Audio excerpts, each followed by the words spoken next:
Jaya Radha Madhava Kunja Bihari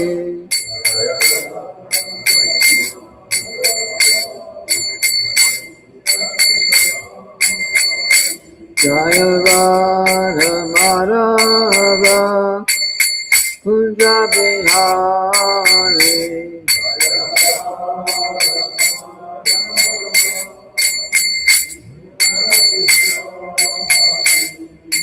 Gopi Jana Bhava Girivaranari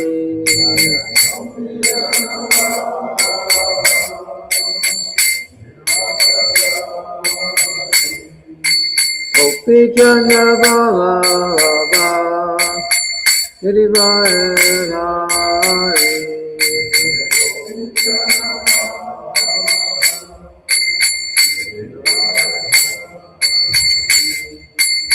Yashodanandana Prajajana Ranjana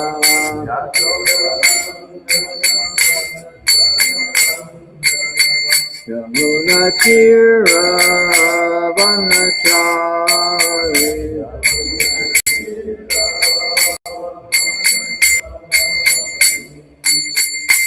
Hare Krishna Hare Krishna Krishna Krishna Hare Hare Hare Rama Hare Rama Rama Rama Hare Hare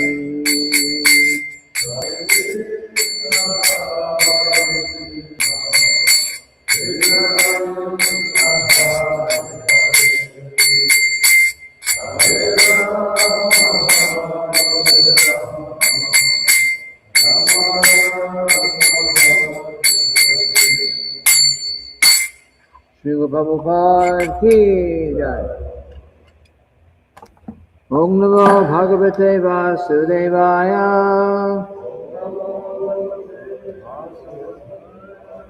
Om Namo Bhagavate Vasudevaya. Om Namo Bhagavate Vasudevaya.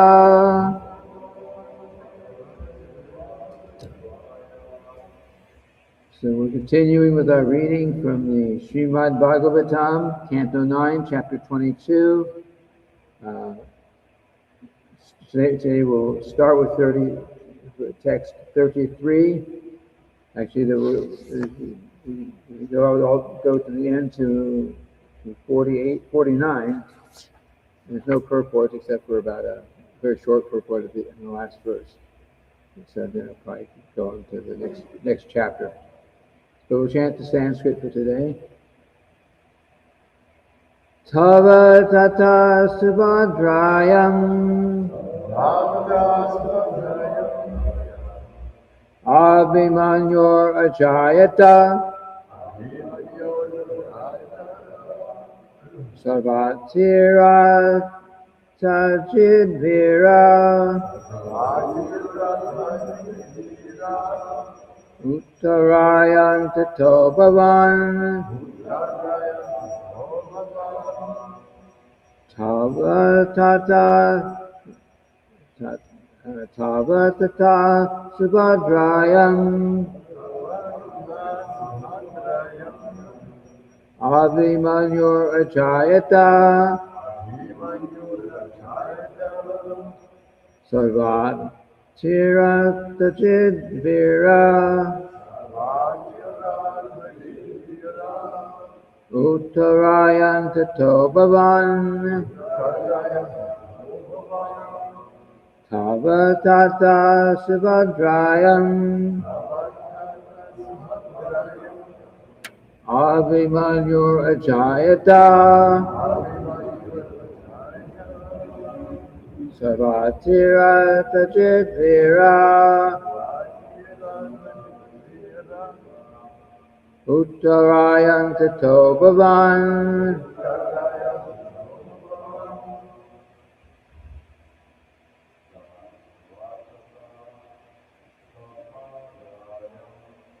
Tata Subhadrayam Abhimanyurajayata Savatira Tatisivira Uttarayan Tato Bhavan Tata Subhadraya Abhimanyurajayata Savatira Tatisivira Uttarayan Tato Bhavan Tata Subhadrayam Abhimanyurajayata Savatira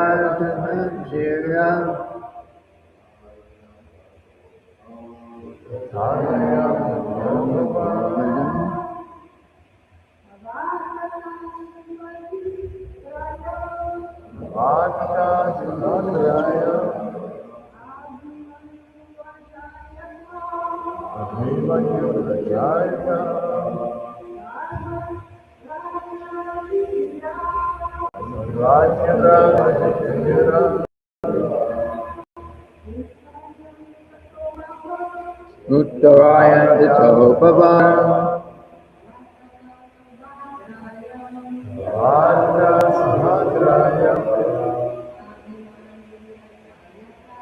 Abhimanyurajayata Savatira Tiradhira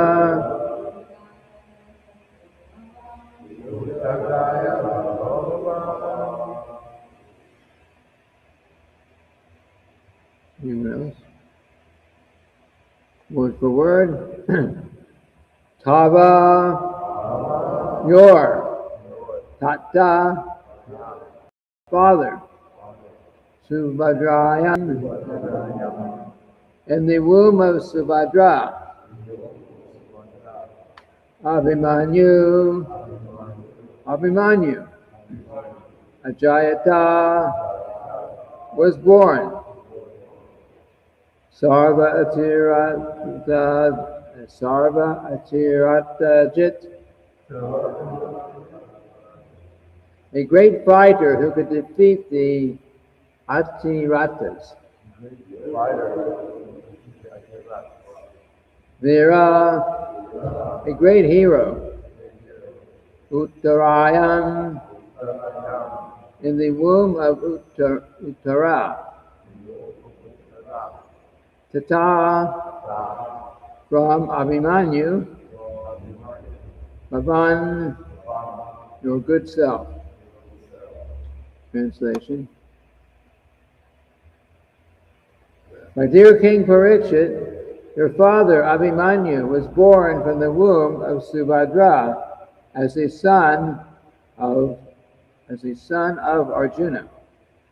He was the conqueror of all Atiratas, those who could fight with 1,000 charioteers.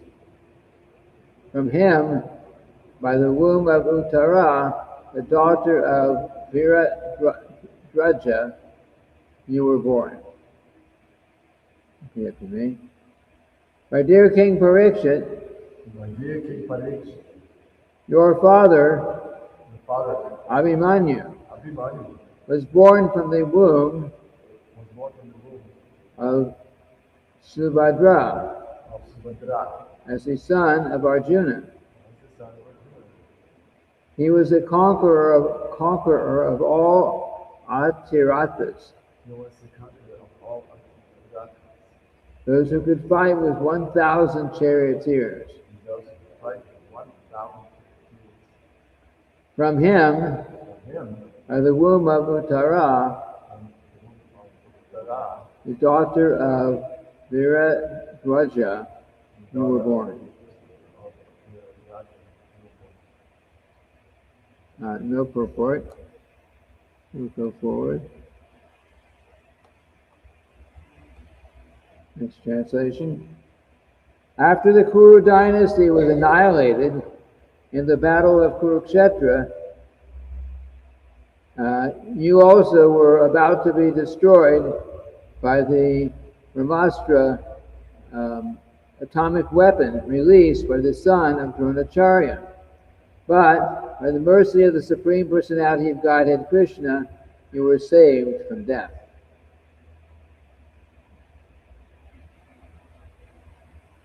This is, of course, Sukadeva Goswami speaking to Maharaj Pariksit in these verses.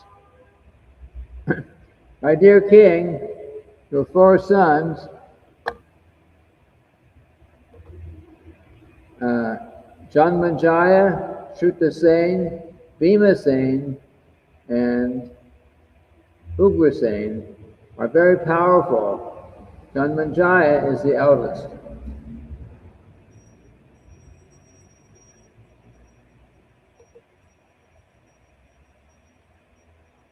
Because of your death by the Takshaka snake, your son Janmanjaya will be very angry and will perform a sacrifice to kill all snakes in the world.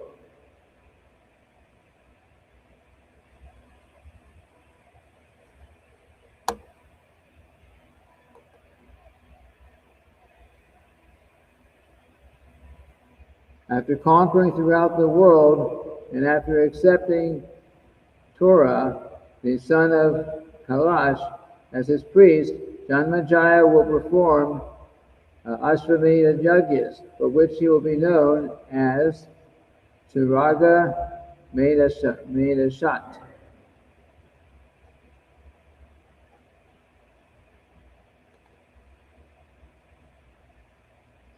The son of Janmanjaya, known as Shatanika,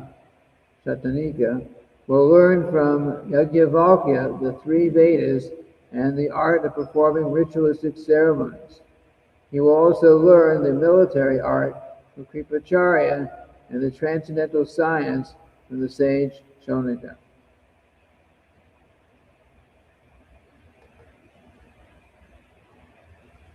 The son of Shatanika will be Sahasranika. And from him will come the son named Ashvamedha.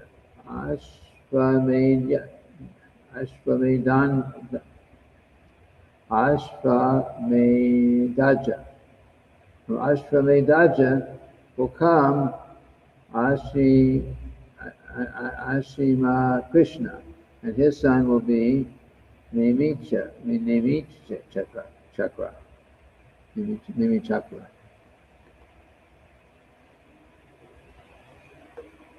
When the town of Hastinapur, New Delhi, is inundated by the river, Nemi Chakra will live in the place known as Koshambi. His son will be celebrated as Chitarata, and the son of Chitarata will be Suchirata. From Suchirata will come the son named Vrishtiman, and his son Shushena will be the emperor of the entire world. The son of Shushena will be Sunita, his son will be Nishakshu, and from Nishakshu will come a son named Shukinala.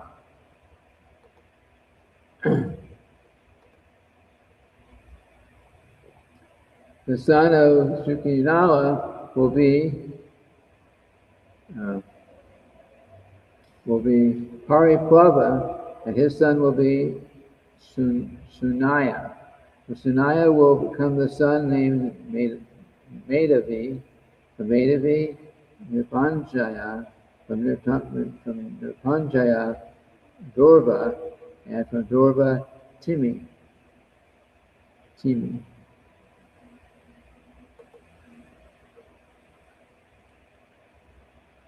From Timi will come Brihadrata. Brihadrata Sudasha, from Sudashra, Shatanika. From Shatanika will come Damana, and from him will come a son named Mahinara.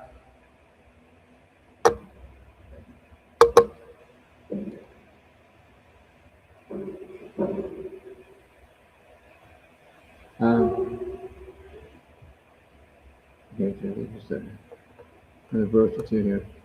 The son of Mahinara will be Dandapani, and his son will be Nimi, from whom King Shemaka will be born.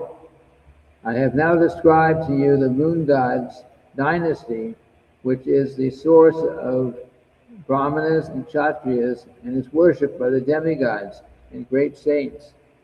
In the Kali Yuga, Shemaka will be the last monarch. Now I shall describe to you the future of the Magadha dynasty. Please listen.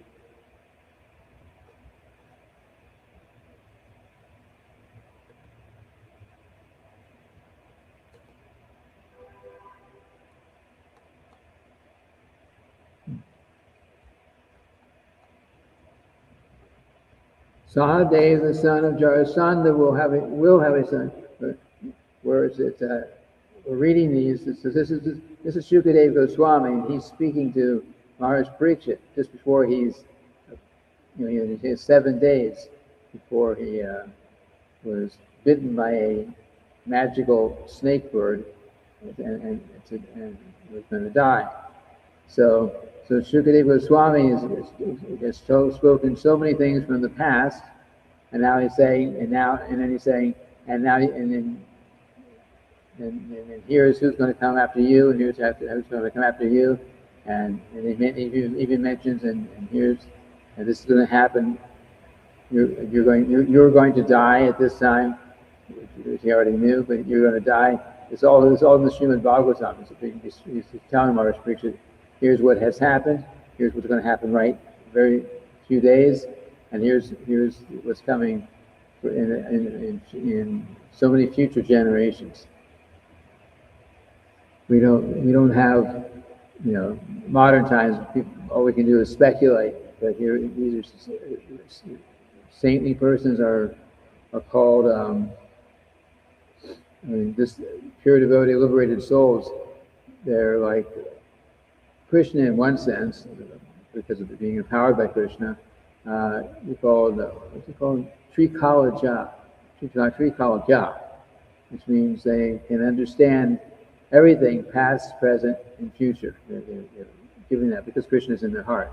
And so Shukadeva Goswami is able to explain these things to Maharaj Parikshit, what has happened, what is happening right now, and what will continue to happen in the future. Okay, so we'll let go up here. I'll start the translation again. Sahadev, the son of Jarasandha, will have a son named Marjari. From Marjari will come Shrutashrava. From Shrutashrava, Mutayu. From Mutayu, Niramitra. The son of Niramitra will be Sunakshatra. From Sunakshatra will come Brihatsena, and from Brihatsena, Karmajit. The son of Karmajit will be Sutanjaya. The son of Sutanjaya will be Vipra, and his son will be Suchi. The son of Suchi will be Kshema. The son of Kshema will be Suvrata, and the son of Suvrata will be Dharma Sutra. From Dharma Sutra will come Sama. From Sama, Jumatsena. From Jumatsena, Sumati. And from Sumati, Subala.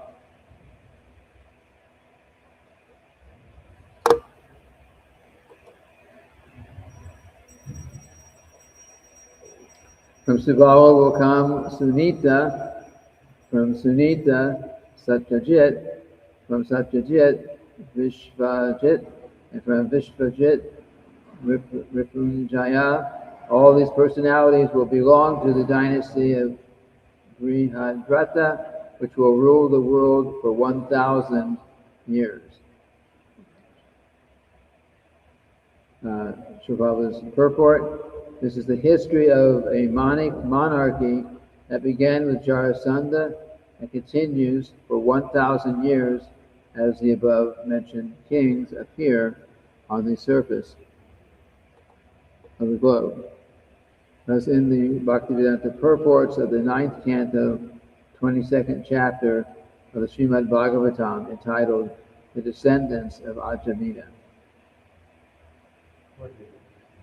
So, not much in the way of purports here, but as I mentioned,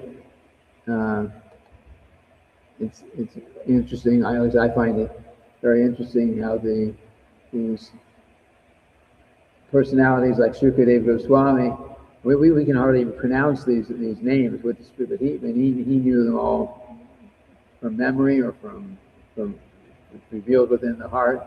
But he's able to give all this knowledge.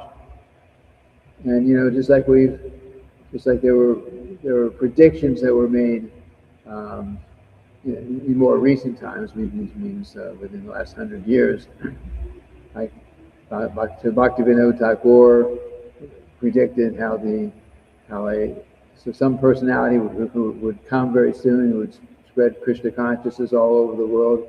That was obviously Srila Prabhupada. But Srila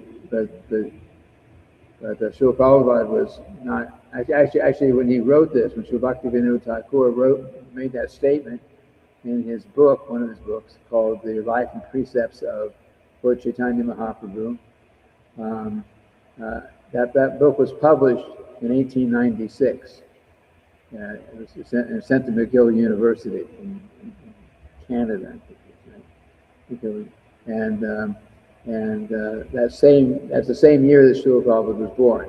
So he's predicting this in the book, but that same year that he's saying it, Srila Prabhupada was being born. And of course, and he also, Bhaktivinoda Thakur also said how the time would come that when people from all over the world, from all different nationalities would come together in Mayapur. He was looking over in Mayapur, and he was seeing that the people would come to Mayapur and would and be chanting and dancing and singing the Lord's holy names. At that time, it was like no one could imagine it, but he made that prediction like that, and of course, it has come to pass. And I think there's another prediction I'm not remembering well. In any case, so this is the nature of the Vedas and the nature of the liberated souls. Okay. And of course there are predictions for the end of the age end of this age too. 12th canto Srimad-bhagavatam, which is all this was spoken back in thousands of years ago. But at the end of the Srimad-bhagavatam, there's a chapter on the symptoms of the age of Kali, what will come later on in the age of Kali. You can maybe read that sometime. But what we see, what you see when you read through that, is that many of those symptoms they're already here. I mean, it is the age of Kali, but it'll become worse and worse and worse until the final prediction for the age of Kali is when the Kalki Avatar will come. And it's stated in there, Kalki Avatar, he will be born, he will appear as the son of, but anyway, that particular personality who he will be born as the son of is, they say, already alive and will remain here on Earth through that time. And it's also mentioned the particular town or village that he will appear in. So of course we were hopefully not going to be around here at that time to check out that particular prediction, but we can have some faith because of so many predictions that were given, and understanding and realizations that we get from practicing Krishna consciousness for so many years. We have faith in that, so we believe what the Vedas say. In fact, the highest knowledge, the best way to get knowledge is through the Vedas, because anyone who wants to, there are different ways to get knowledge. You can get knowledge by seeing it, by sensual perception, things that we can see, things we can hear, things we can taste, like that. We can get certain understanding of what's going on around us in that way. We can get that. But because we're conditioned souls, because we have different defects. We're what? What are those 4 defects? Illusions, cheating, Imperfect senses.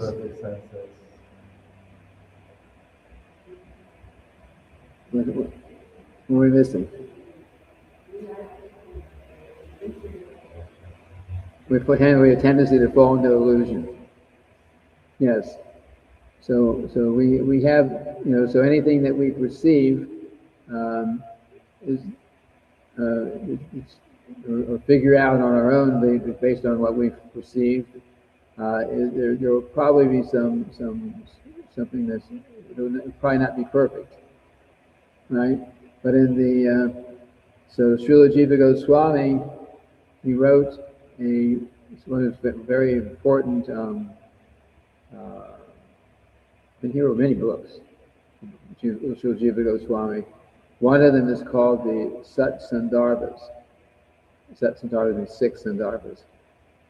And the first of those Sat Sandarbhas is called Tattva Sandarbha. Tattva Sandarbha. And then the whole point of Sat, if you look at this, and all these are available in English, that's how I know something. The Tattva Sandarbha, it all starts off with how do you acquire knowledge? If the different ways to acquire knowledge. I think there are about 8 or 10 different ways you can acquire knowledge. You get it by hearing it from another person. You can get it by things you can directly perceive. You can get it by I think the Sanskrit words for these, but you can get it by things you figure out based on your direct perception. But all these, but in every case, there's every chance that there's going to be something that is not it's not accurate. Just like I remember when I was back in college for a little while. So there were different ideas that came up in some courses, like chemistry. I don't remember the details now, but I do remember the situation. So sometimes there were different theories and different things that were mentioned, and then later on it was shown how this was the idea then, but now we have this better understanding for the particular information, and there's a better understanding. So the point is that by acquiring my knowledge materially, you may get some idea. You try to build on that, and sometimes you get it wrong, and then you're constantly trying to correct your improve your theories and so on like that. So that's what. But the conclusion of the Tattva Sandarbha is that the best way to get knowledge is through the Vedas. And the best part of the Vedas to get knowledge from is specifically is the Srimad-bhagavatam.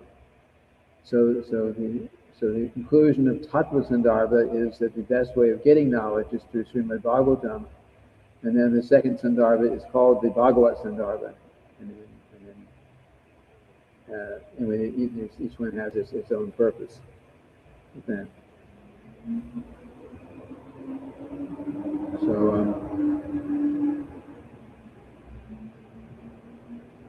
So of course we get the essence of all this knowledge in Srila Prabhupada's books, but he did encourage, he certainly allowed and encouraged that these other books of the previous acharyas would be translated and become available, and we don't skip over Srila Prabhupada's books to read the books of the previous acharyas, but if we are reading Srila Prabhupada's books, then through those books we can understand these other books. If we try to skip over to say, oh, I don't want to listen to read Srila Prabhupada's books. I'm going to go to Rupa Goswami and Jiva Goswami and Bhaktivinoda Thakur and just read theirs.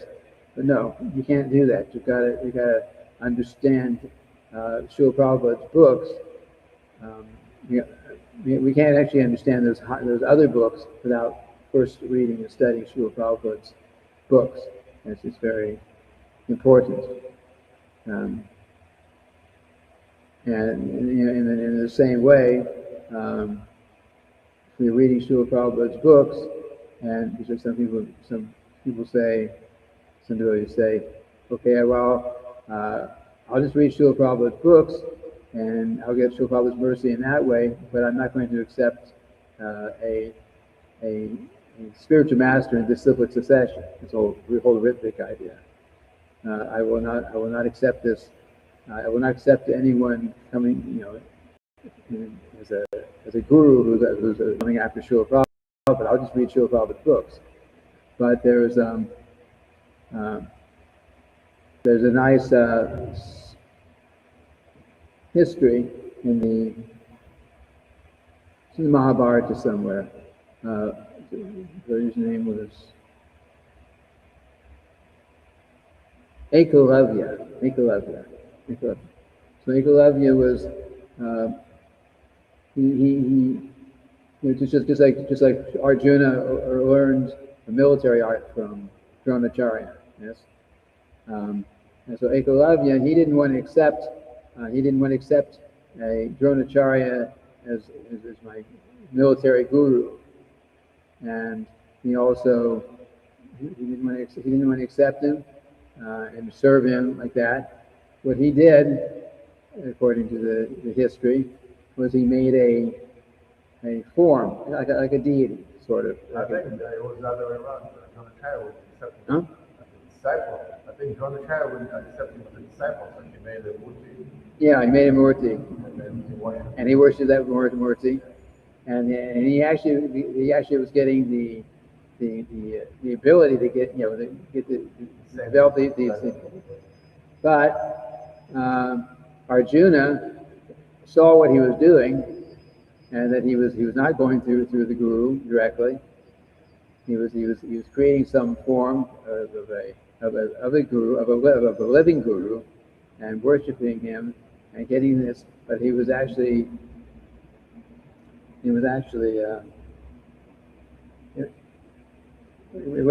wasn't right. So Arjuna told Dronacharya, here's what's going on. Here's what he's actually doing. He's becoming very strong like this, and very powerful in this military art. But he's actually he just bypassed you in a personal way. And so he told Dronacharya like this, and Dronacharya went to him and said, okay, if you're worshiping me, then if you're accepting me in this way as my disciple, without actually coming to me directly, then you have to give me some Guru Dakshin. You've become very successful in the military art, and you give me some Guru Dakshin. And he says, the Guru Dakshin I want your right thumb. So Ekalavya had to give Guru Dachin. He cut off his thumb and gave it, which means he actually had. You can't. It's shooting an arrow, goes in arrows. You can't do it without your thumb. So in that way, and the whole point was, the point was for what we're concerned with is that what Ekalavya was trying to do, was becoming impersonalism. It's impersonalism. I just got to make this form, but I'm ignoring the actual personality who's also here. So this is all related to those who are saying that we don't have to accept GBC. We don't have to accept the gurus that coming down from Srila Prabhupada. We'll just read Srila Prabhupada's books and we'll become Krishna conscious. But it's actually into impersonalism, and of course that whole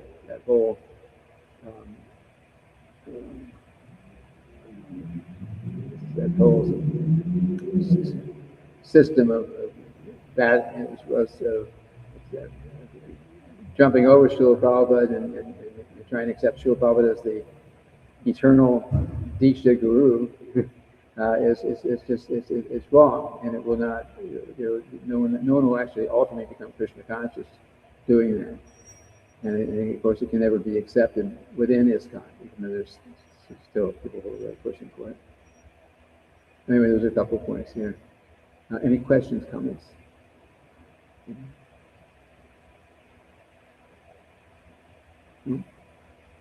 Okay, so we'll end today. Tomorrow, I think we are reading. Tomorrow's probably next book, I think, right? Tomorrow's Ekadasi also. Yes, tomorrow's Ekadasi also. Okay, Srila Prabhupada ki jai.